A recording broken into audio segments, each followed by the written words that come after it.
Hey, it's 4K Recap. Today I'll be breaking down the adventure sci-fi movie A Space Odyssey. Just a heads up, there are spoilers ahead, so be prepared. The movie opens in prehistoric Africa, roughly 4 million years ago, with some apes wandering through a barren desert-like landscape. They are seen foraging for food, socializing, and appear to coexist peacefully. One day, a group of these apes gathers at a pond to drink and clean up after themselves. However, they are soon confronted by a rival group that wants control of the precious water source. Although there is no physical violence, the more aggressive group intimidates the first tribe, forcing them to flee. Frightened and without water, the apes spend the night huddled together in a rocky shelter, listening to leopards' distant roars. The next morning, they discover a tall rectangular monolith near their camp, which seems to have been erected overnight. The apes are initially fearful of the strange object, but their curiosity eventually leads them to touch it with caution. The monolith turns out to be an advanced machine created and sent by extraterrestrials to influence the evolution of intelligent life. In the following scene, we notice that the ape's consciousness has evolved since their encounter with the monolith. One day, an ape comes across a thigh bone and realizes it can be used as a tool or weapon. This discovery fundamentally changes everything. His group then kills a tapir to eat and finally shifts from herbivores to carnivores. Empowered by their victory, the group arms themselves with bones and returns to the pond to confront the rival tribe. They eventually kill the opposing leader and regain control of the water source. In triumph, an ape man throws the bone into the air, and the movie seamlessly jumps millions of years into the future to an orbiting satellite in space. In the year 2001, we meet Dr. Heywood Floyd, chairman of the National Council of Astronautics. He is currently aboard a spacecraft on its way to an Earth-orbiting space station. Upon his arrival, Floyd meets a group of Russian colleagues and joins them for a drink. He informs them that he's on his way to the Clavius base on the moon and is just making a brief stop at the station. We then learn that, by this time in the future, humanity has made significant progress and established colonies on the moon. Next, one of the Soviets questions Floyd about why no one has been able to contact Clavius. He also mentions that Clavius refused to authorize the emergency landing of a Soviet spacecraft, which violates international protocols. Hearing this, Floyd appears surprised and responds that he was unaware of the situation. The Soviet man also claims to have heard rumors of an epidemic spreading from Clavius and wonders if it's true. However, Floyd politely explains that he can't provide any details on this matter due to confidentiality. Following this, Floyd says goodbye to the Russians and continues his journey to the Clavius base. Upon his arrival, he convenes a meeting with high-ranking members of the National Council to address the issue that has been troubling everyone. It is revealed that the alleged epidemic is a ruse intended to keep the Soviets away.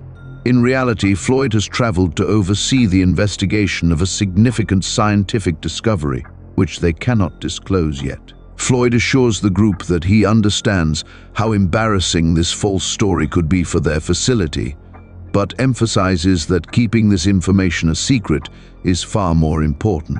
Afterward, Floyd and a team of scientists leave the base to investigate the mysterious discovery.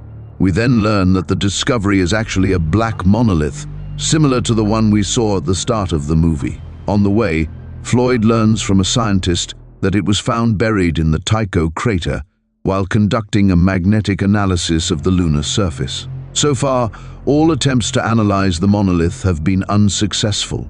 Its characteristics and structure remain unknown, and it shows no signs of life.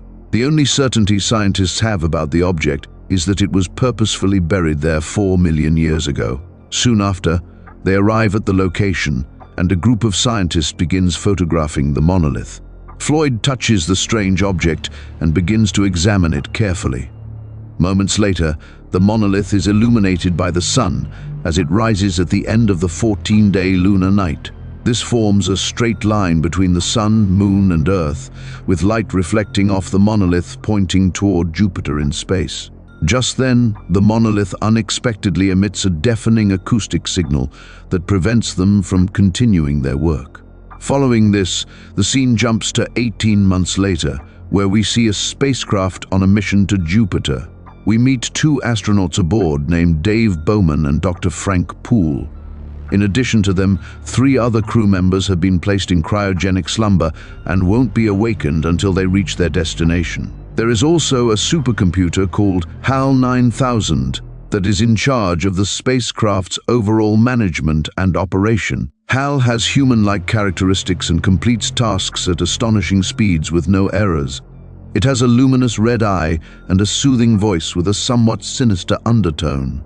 We also learn that HAL is the only entity on board that is aware of the expedition's true goal, which is to investigate the link between the mysterious monolith on the Moon and Jupiter. The astronauts on board have no idea what their job is and are only instructed to follow mission control orders. Later, while Dave and Frank are eating dinner, they watch a TV interview that they recorded for the BBC. The interviewer questions the astronauts about life on board and their experience working with artificial intelligence. During the interview, HAL describes itself as incapable of making mistakes and expresses how much it enjoys working with humans. Frank also praises the AI and refers to it as the 6th crew member. When the interviewer asks if HAL has genuine emotions, Dave responds that it seems to, but the truth remains unknown. After some time, Dave begins sketching, and HAL expresses an interest in his drawings. The AI compliments his talent and takes the opportunity to ask him about the mission. HAL inquires whether Dave feels any doubt or concerns about the secret mission. It also notes that it finds it unusual that 3 scientists were trained separately and placed in hibernation before the mission. HAL even mentions rumors of an epidemic on the Moon, and wonders if this is connected to their current mission. However, Dave refuses to be manipulated by the AI and asks if it is working on his psychological profile. During their conversation, HAL notices a problem with the spaceship's main antenna. It indicates that a communication unit will fail within 72 hours, causing the spacecraft to lose contact with Earth. Feeling worried, Dave uses a pod to take a spacewalk and replace the unit. But after removing and inspecting the affected communication unit, he discovers no problems. As a result, the 2 astronauts contact Mission Control to find out what is going on. However, Mission Control maintains that everything is fine and that HAL made a mistake in detecting the failure. When Dave and Frank confront the AI about this error, it claims that all failures are the result of human error. It then confidently asserts that no Series 9000 computer has ever encountered a glitch, no matter how minor. Despite this reassurance, the astronauts begin to suspect HAL is deceiving them and may have ulterior motives. After the conversation, Dave takes Frank to investigate a supposed error in a pod. As soon as they enter, the door closes, preventing HAL from hearing them. They then talk about what just happened, and both agree that they have a bad feeling about HAL's mistake.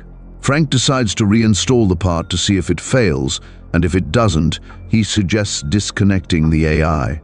Dave agrees but believes that the computer's basic functions should remain intact. He also points out that no Series 9000 computer has ever failed, and they have never had to turn one off. So, he isn't sure how HAL will react. Unbeknownst to them, the AI is reading their lips from outside the pod and begins to develop a sinister plan of its own. Following this, Frank sets out in a pod to reinstall the module. However, during the mission, HAL abruptly cuts off his air supply, propelling him into space. When Dave notices his companion drifting uncontrollably, he asks HAL what happened. However, the AI responds that it lacks sufficient information to provide an answer. A concerned Dave rushes out in another pod to save Frank and moves further away from the spacecraft. At this moment, HAL causes a failure in the ship's systems, resulting in the deaths of the 3 astronauts in hibernation. Shortly after, Dave uses his pod's tentacles to grab Frank, only to discover that he has already died. Devastated, he drags his friend's body and attempts to return to the spaceship. He demands that HAL open the door, but the AI shockingly refuses. When Dave asks what the problem is, HAL responds that he knows what it is. The AI reveals that it is aware of their plans to disconnect it but cannot allow it to happen because the mission is too important. Regardless, Dave again orders it to open the hatch, but the AI refuses to continue their conversation and no longer responds to his calls. With no other option, Dave releases his friend's dead body into space so he can utilize the pod's tentacles. He then maneuvers the pod to face the hatch toward the emergency entrance and activates the thrusters. The explosion propels him through the spacecraft's interior, and he successfully pressurizes the entrance chamber. Despite the risks involved in his plan, it works, and Dave safely enters the spacecraft. Afterward, he quickly heads to Hal's memory center to disconnect it. The AI apologizes for not behaving well, but assures him that everything will be okay from now on. Hal admits that it has made mistakes in the past, but insists that it only wants to help the mission. However, Dave disregards the AI's pleas and continues to disconnect its memory modules. Hal begs him not to do this, stating that it is scared and everything is confusing.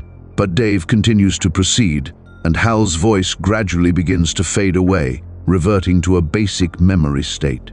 Once the AI is completely shut down, a message from Dr. Flyod suddenly appears on the computer screen. He informs the spaceship's occupants that the mission's true purpose was kept hidden, with only Hal being aware of it. He explains that the first evidence of extraterrestrial intelligent life on the lunar surface was discovered 18 months ago. This evidence was an old monolith that was purposefully buried and has been inactive for 4 million years. It would have continued to stay that way if not for a powerful emission of rays coming from Jupiter. In the next scene, Dave finally arrives at Jupiter and notices a massive black monolith floating in space, which seems to be guiding him toward his objective. He sets out in one of the pods to investigate, but is sucked into a vibrant tunnel. Dave is terrified by what is happening and realizes he is traveling through space at the speed of light. During his journey, he encounters strange cosmic phenomena and extraterrestrial landscapes with stunning colors. He witnesses the universe's creation during the Big Bang, as well as the formation of galaxies, suns, and planets. This is followed by images of protoplasm, single-celled organisms, and amoebas. Next, he arrives at a location with topography similar to Earth, abundant water, and strikingly vivid colors. At the end of the journey, Dave finds himself in the middle of a lavishly furnished hotel suite. He leaves the pod wearing his astronaut suit, but he has aged and his skin has wrinkled. Dave then begins to walk around the strange room, inspecting the surroundings.